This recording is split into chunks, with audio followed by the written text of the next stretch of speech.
Avec le plafond salarial qui est appelé à augmenter de façon significative dans les prochaines années, il y a plusieurs équipes qui pourraient être tentées de soumettre des offres hostiles, quitte à payer les joueurs un petit peu plus cher que leur valeur réelle. Voici quelques candidats. Hein? Question de nous faire rêver un peu. Mason McTavish, attaquant, Ducks, 22 ans. C'est un candidat qui revient assez souvent dans les discussions. Honnêtement, on se demande un peu pourquoi les Ducks le laisseraient partir. Il vient de terminer sa 3e saison avec les Ducks, une récolte de 52 points. Il est un an plus vieux que Juraj Slafkovský, mais leur production à leur 3e saison dans la Ligue nationale se ressemble. Slav a eu 51 points. Il est clairement au cœur de la reconstruction des Ducks. Il est employé sur le premier avantage numérique de l'équipe.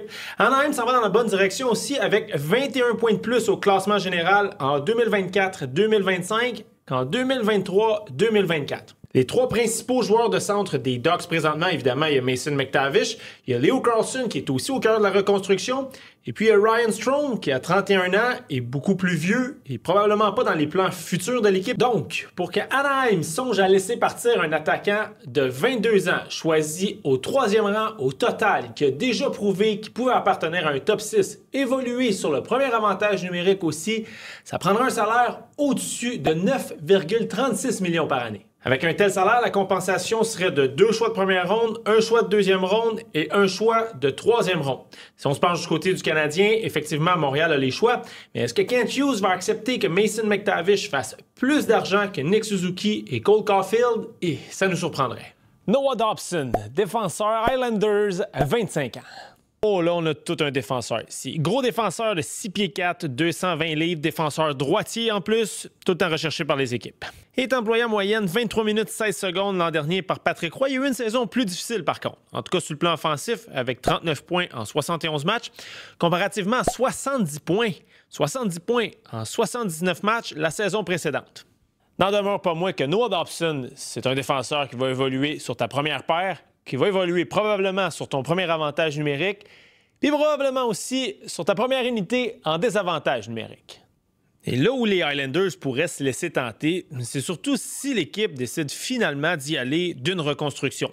Parce qu'avec une équipe mature, les Highlanders ont raté les séries éliminatoires. En fait, dans l'équipe, il y avait seulement Alexander Romanov, Noah Dobson et Simon Holmstrom qui n'avaient pas encore 25 ans quand la dernière saison a commencé. Donc, avec un nouveau directeur général, si on opte pour une reconstruction du côté des Highlanders, pourquoi on donnerait à un défenseur de 25 ans un salaire qui va avoisiner les 10 millions de dollars quand l'équipe va être à maturité? Ce défenseur-là, Noah Dobson, en l'occurrence, va avoir en fin vingtaine, peut-être même au début de la trentaine. Si une équipe est prête à offrir un salaire oscillant entre 9,36 millions et 11 millions de dollars pour Noah Dobson, les Highlanders recevraient 2 choix de première ronde, 1 choix de 2e ronde et 1 choix de 3e ronde. Ce serait intéressant de savoir du côté du Canadien quelle évaluation on fait de David Reinbacher, qui est l'espoir le plus intéressant chez les défenseurs droitiers de l'organisation.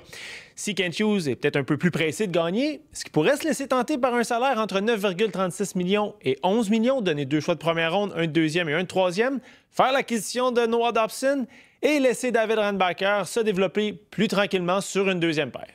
Marco Rossi, attaquant Wild du Minnesota, 23 ans. Marco Rossi est un joueur de centre, mais du côté du Wild, est-ce qu'on veut attendre d'avoir une bonne idée du futur de Kirill Kaprizov avec l'équipe, même si Kirill Kaprizov est un ailier? Il reste seulement une saison au contrat de Kaprizov. Après ça, il va peut-être devenir un des joueurs les mieux payés dans la Ligue nationale. Il y a peut-être des petits indices qui nous laissent croire que tout n'est pas au beau fixe entre Marco Rossi et le Wild. En saison régulière, Rossi avait un temps de jeu moyen de 18 minutes 15 secondes, mais en série, ce temps d'utilisation-là a descendu à 11 minutes 8 secondes.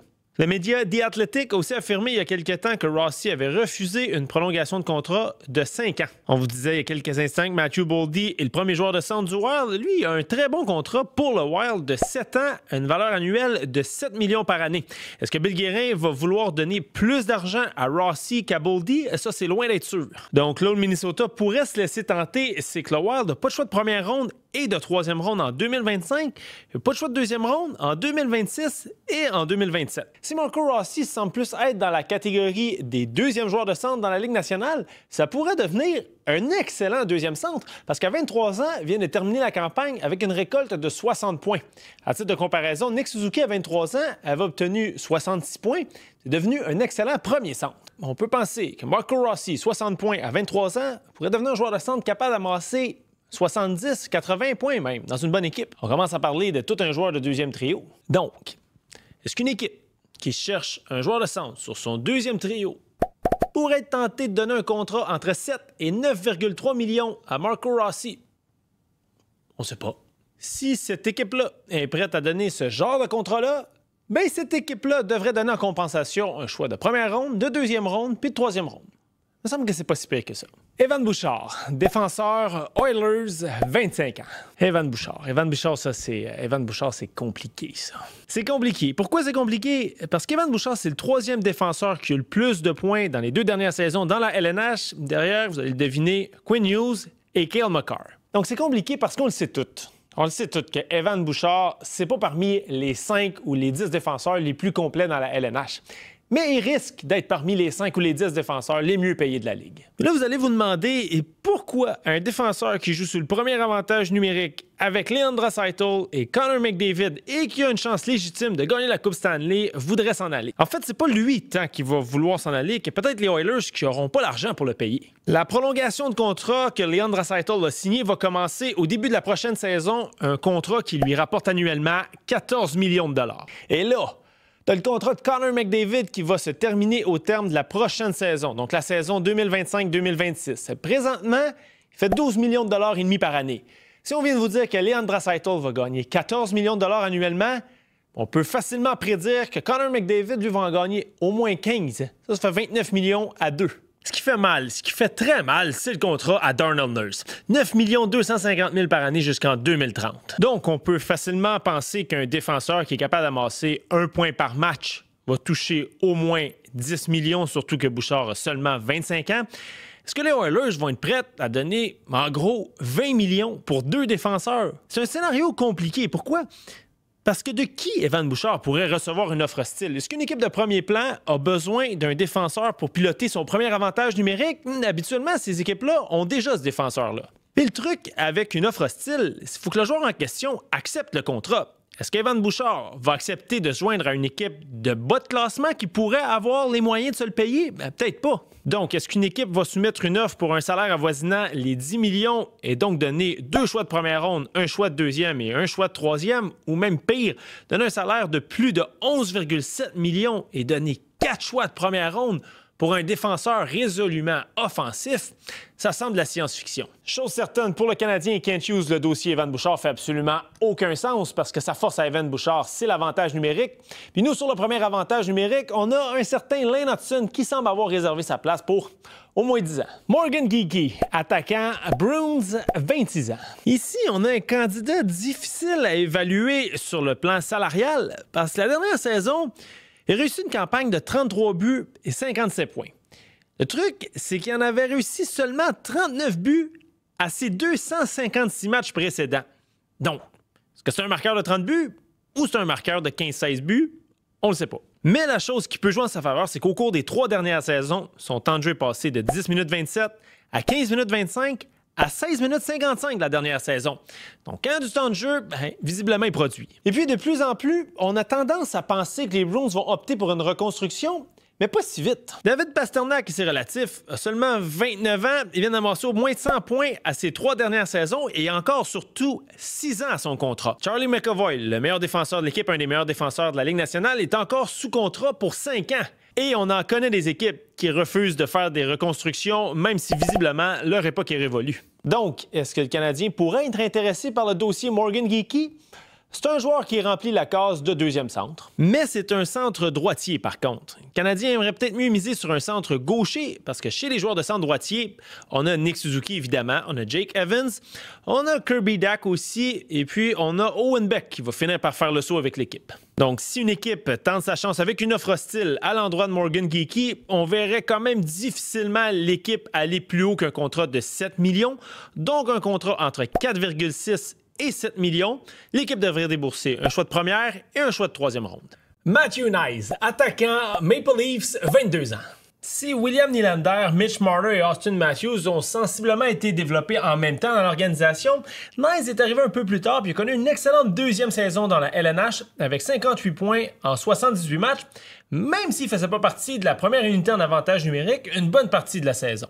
Il y a beaucoup d'incertitudes à Toronto. En tête de liste, le futur de Mitch Marner et John Tavares avec l'équipe. Donc, on ne sait pas si les Leafs vont perdre Tavares et ou Marner. Chose certaine, ils ont absolument besoin de garder les services de Matthew Knies, surtout s'ils perdent un de ces deux joueurs-là.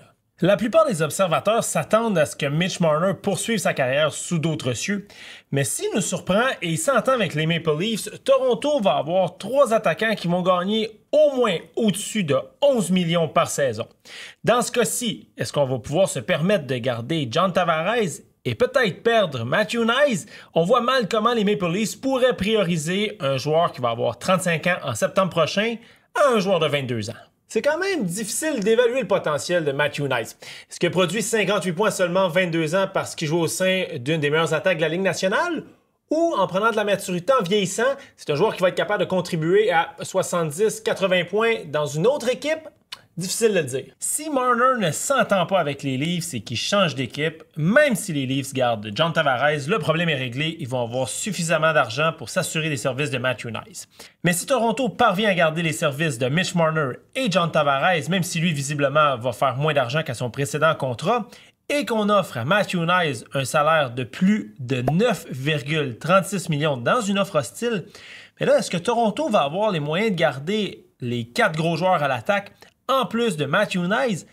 Peut-être pas. Dans le cas où Matthew Knies se ferait offrir un salaire entre 9,36 et 11,7 millions, les Maple Leafs recevraient 2 choix de première ronde, un choix de deuxième et un choix de troisième. Mais la question, est-ce que Matthew Knies vaut ce salaire-là? Et ça, c'est sans compter qu'à un certain point, Toronto va avoir à débourser de l'argent pour un vrai défenseur numéro 1. Bref, il n'y a jamais rien de simple avec les Leafs. Gabriel Vilardi, attaquant, Jets de Winnipeg, 25 ans. Vilardi a connu une excellente saison au chapitre des points avec 61 points, c'était un sommet pour lui, et des matchs avec 71 matchs, ça aussi c'était un sommet pour lui. Et c'est justement ça le problème. Vilardi est souvent blessé. Avant cette saison, son sommet pour les matchs joués, c'était seulement de 63. Avec les Jets en 2 saisons, il y a 97 points.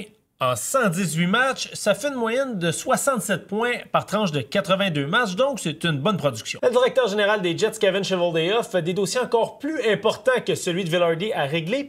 Nicolas Ehlers va être joueur autonome sans compensation le 1er juillet. Puis à la fin de la prochaine saison 2025-2026, c'est Kyle Connor qui va être joueur autonome sans compensation. Il vient de réussir la saison de sa carrière avec une récolte de 97 points. Il est âgé de 28 ans. Puis on le sait, les Jets sont dans une position où est-ce qu'ils veulent gagner immédiatement. Les choix repêchage pour cette organisation-là, ça les intéresse pas vraiment à court terme du moins. Et Winnipeg, ben c'est un marché qui a quand même de la difficulté à signer des joueurs autonomes, des joueurs d'impact autonomes sans compensation.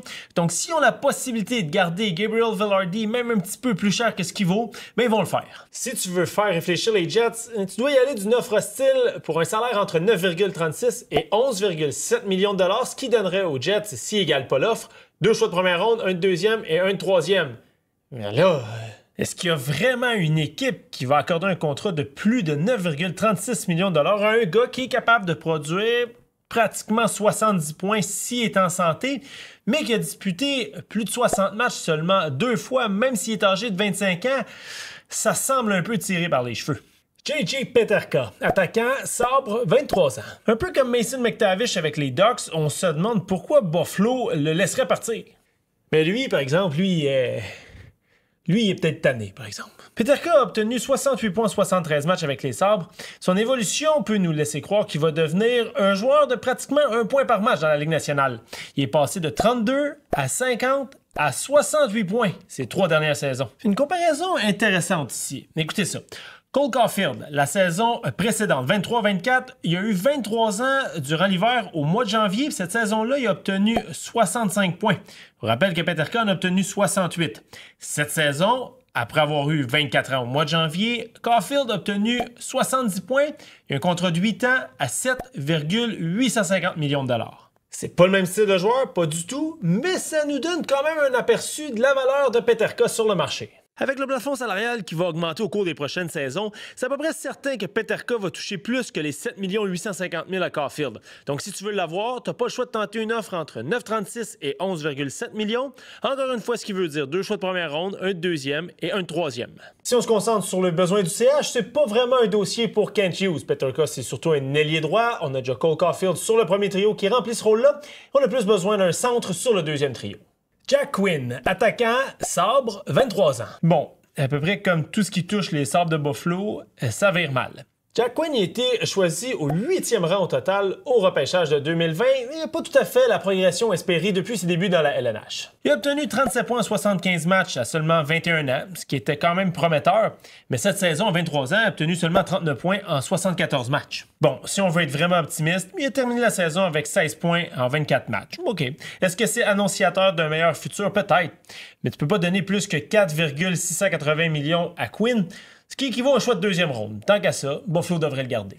Keandre Miller, défenseur Rangers, 25 ans. Miller a été utilisé en moyenne 21 minutes 57 secondes l'an dernier. Un bon temps d'utilisation, un défenseur de deuxième paire, un gars qui peut jouer sur le désavantage numérique puis qui peut donner un coup de main sur une deuxième paire en avantage numérique aussi. Mais le gros dossier pour les Rangers s'appelle Artemi Panarin qui va être joueur autonome sans compensation à la fin de la prochaine saison. Reste à voir ça va être quoi la valeur de Panarin à ce moment-là parce qu'il va quand même amorcer la prochaine saison à 34 ans. Miller touchait 3,87 millions ces 2 dernières saisons et on peut s'attendre avec raison à voir son salaire augmenter pour son prochain contrat.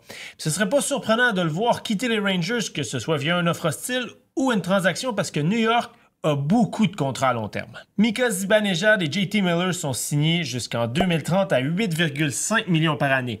Alexis Lafrenière jusqu'à 2032 à 7,45 millions par année.